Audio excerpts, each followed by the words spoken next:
Happy New Year! We are finally into 2026. And I just want to reflect on this new year and the things I want to keep in perspective as we continue through life. Just to take a moment to celebrate that we made it through, but a moment to also check in. How are you really doing? Just really think and pause about that. And I just wanted to remind us that God did not design us to walk this journey alone. Galatians 6 verse 2 reminds us that the heart of Christ is community, bearing, supporting, and walking with one another intentionally, but making sure that you know the people who are in your space. For me, I've truly decided that I am going to pour into people who pours into me. And I'm decided that I am just going to be an audience of one, because I'm not going to worry about what anybody think of me, because I want to do things that please the Lord and not people around me and not man. So I thought about that really carefully,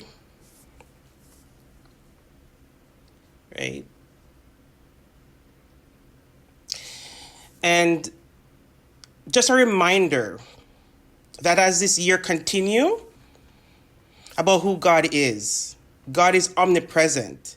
He's with us all the time. He's present everywhere at all times. There is no season, no room, no valley where he's absent. And many of us entered this year in celebration, others holding grief, disappointment, and uncertainty. God was present in every moment, in the tears, in the laughter, in the waiting. The Lord is near to all who call on him. Psalms 145, verse 18. So you didn't start this year alone. God is omnipotent. He's all-powerful. He has unlimited power. Nothing we face this year will be bigger than him. So if you're feeling overwhelmed because of your finances, health concerns, family struggles, emotional fatigue, it's not overwhelming to God.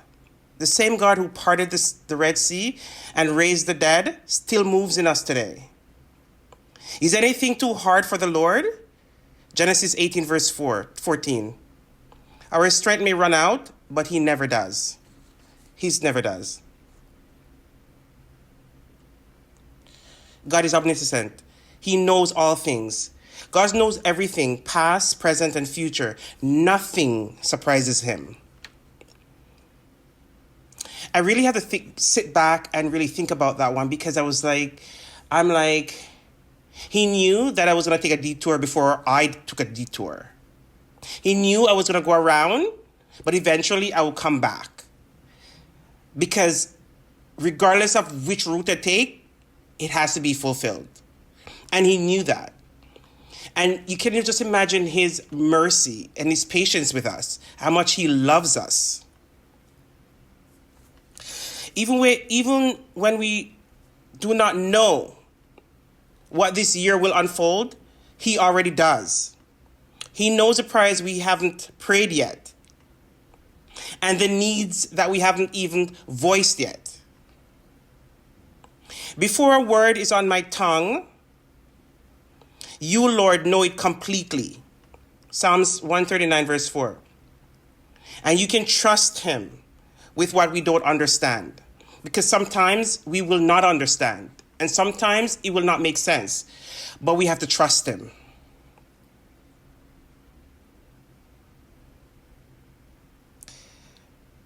Do not lose sight of God's goodness.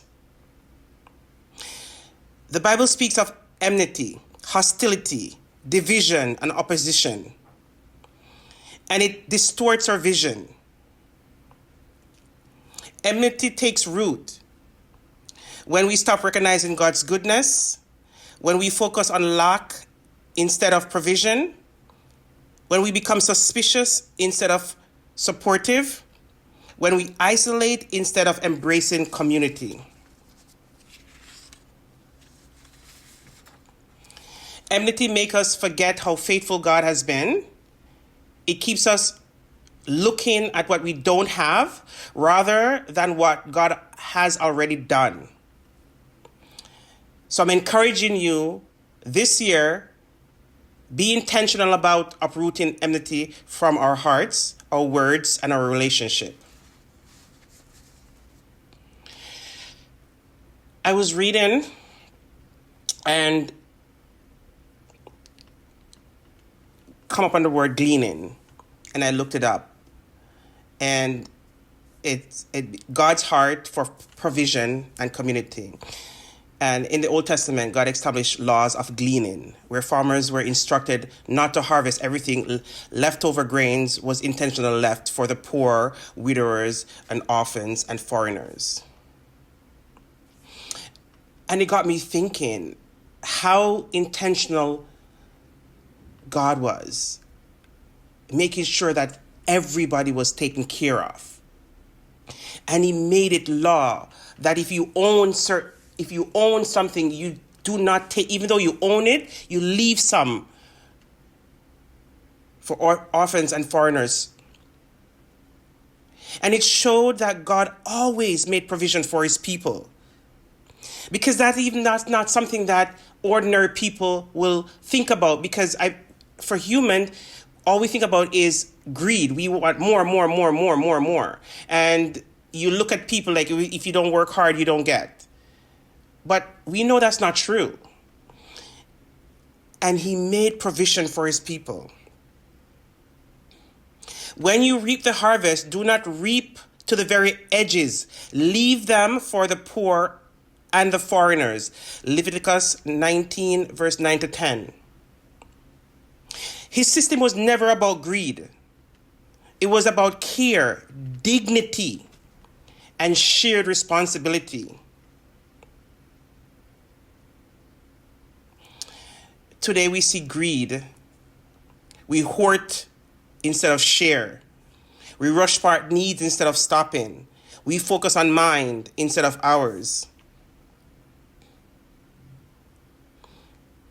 But I want you to understand that today, gleaning looks like leaving room for others, making space to listen, sharing wisdom, prayer, encouragement, kind words.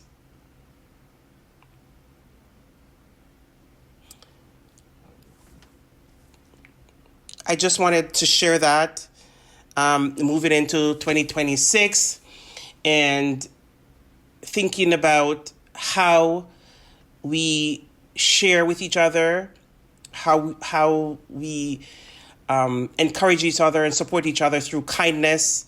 And, sometimes a kind word goes a long way. And sometimes you don't know, just by saying hi or buying somebody a cup of coffee, how you have changed the trajectory of that person's life, because you don't know what people are going through. And sometimes the smallest act makes a huge impact.